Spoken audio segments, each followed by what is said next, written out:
بچپن ہی سے میرے والدین کو مجھے پڑھانے کا بہت شوق تھا۔ میرے ابو جان کا بہت بڑا کاروبار تھا اور میں اپنے ابو کا اکلوتا بیٹا تھا۔ میرے والدین نے مجھے بڑے ناز سے پالا تھا۔ انہوں نے میری ہر چھوٹی بڑی خواہش کو پورا کیا۔ پہلے تو میں اپنے علاقے کے ایک چھوٹے سے اسکول میں پڑھتا رہا، پھر کالج میں چلا گیا اور پھر ایک یونیورسٹی میں اچھی تعلیم حاصل کی۔ اس کے بعد میں نے اپنے ابو کا کاروبار سنبھال لیا۔ جب میرے ابو کا سارا کاروبار میرے ہاتھ میں آ گیا تو میں اپنے پاس پیسے کی کمی نہیں رہتی تھی۔ میں اپنی ہر خواہش کو پورا کرتا تھا کیونکہ پیسہ ہر وقت میرے پاس رہتا تھا۔ جب میں نے کاروبار کو مزید بڑھانا چاہا تو ایک دوست نے میرے ساتھ پارٹنرشپ کرنے کا سوچا۔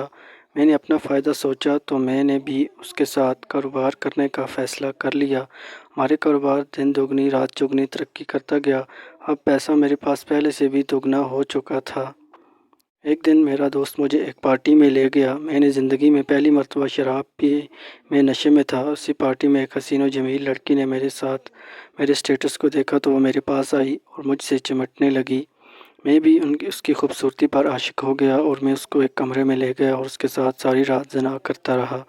اس کے بعد میرا دوست ہر دن مجھے کسی نہ کسی پارٹی میں لے جاتا اور میں اس پارٹی میں موجود سب سے خوبصورت لڑکی کے ساتھ زنا کیا کرتا تھا۔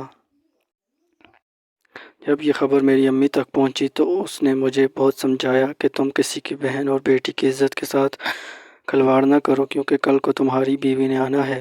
میں نے اپنی ماں کی کوئی بات نہ مانی تو اس نے میری شادی کرنے کی ٹھان لی۔ میں اپنی ماں کو بہت منع کرتا رہا کہ میں نے ابھی شادی نہیں کرنا چاہتا، لیکن اس نے میری بری عادات کو دیکھ کر میری شادی کر دی۔ میری بیوی بہت خوبصورت اور حسین و جمیل تھی، لیکن میں نے اپنی بیوی کے ساتھ صرف ایک رات گزاری تھی اور اس کے بعد روزانہ رات کو اپنے دوست کے ساتھ کسی نہ کسی پارٹی میں چلا جاتا۔ اس پارٹی میں موجود حسین و جمیل لڑکی کے ساتھ زنا کیا کرتا تھا اور آدھی رات کو گھر واپس آ جاتا۔ یہ سب دیکھ کر میری بیوی بہت تنگ آ چکی تھی۔ جب یہ صورتحال کئی دنوں تک چلتی رہی تو میری بیوی نے محسوس کیا کہ اسے مجھ سے وہ خوشی نہیں مل رہی تھی جو ایک مرد کو ایک عورت دیتی ہے۔ پھر شیطان نے اس کے ذہن میں وسوسہ ڈالا۔ اس نے سوچا کہ جو خوشی میرا مرد پوری نہیں کر سکتا میں وہ دوسرے مردوں سے حاصل کروں گی۔ اس کے بعد میری بیوی روزانہ رات کو بن سنور کے کسی نہ کسی پارٹی میں چلی جاتی، کسی امیر زادے سے زنا کر کے واپس گھر آ جاتی تھی۔ جب میں گھر پہنچا تو اپنی بیوی کے بستر پر سویا پاتا۔ اب میں نے بیوی کے انداز میں بہت تبدیلی محسوس کی، لیکن میں شراب کے نشے میں چور ہوتا تھا اور مجھے کسی کی سمجھ نہ آتی تھی۔ ایک دن میرے دوست نے کہا کہ آج میں تم کو ایک ایسی لڑکی کے ساتھ سلاؤں گا کہ تم نے زندگی میں ایسی لڑکی نہیں دیکھی ہوگی۔ اس وقت میں بہت خوش ہوا کہ آج پھر کسی خوبصورت لڑکی کے ساتھ زنا کروں گا۔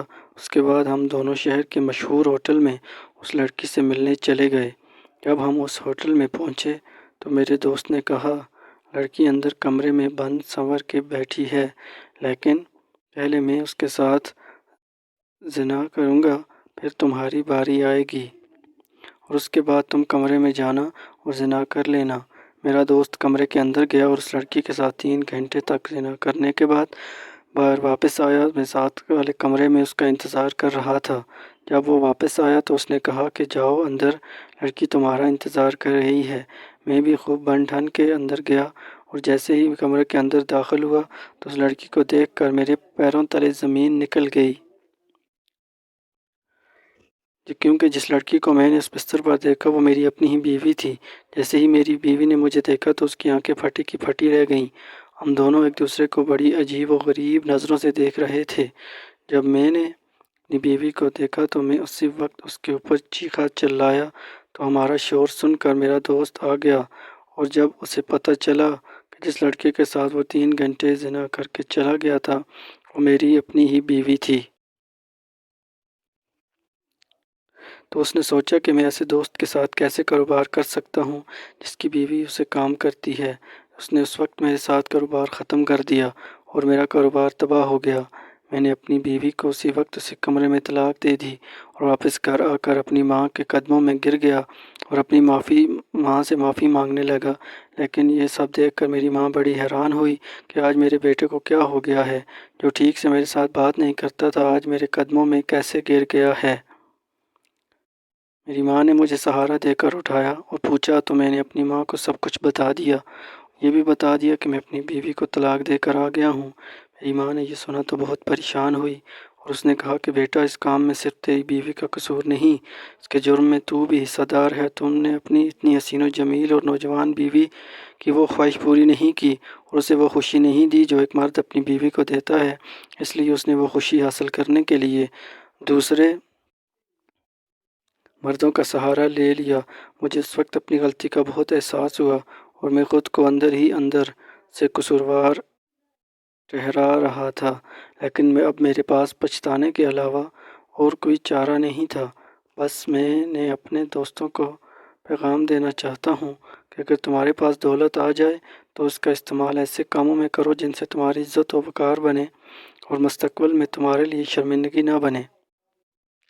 اور دوسرا پیغام یہ ہے کہ جو شوہر اپنے گھر میں موجود خوبصورت بیوی کے ہونے کے باوجود دوسری لڑکیوں کے ساتھ زنا کرتے ہیں تو ان کی بیویاں بھی ایسے ہی کام کرتی ہیں اور ان کا انجام بھی اس طرح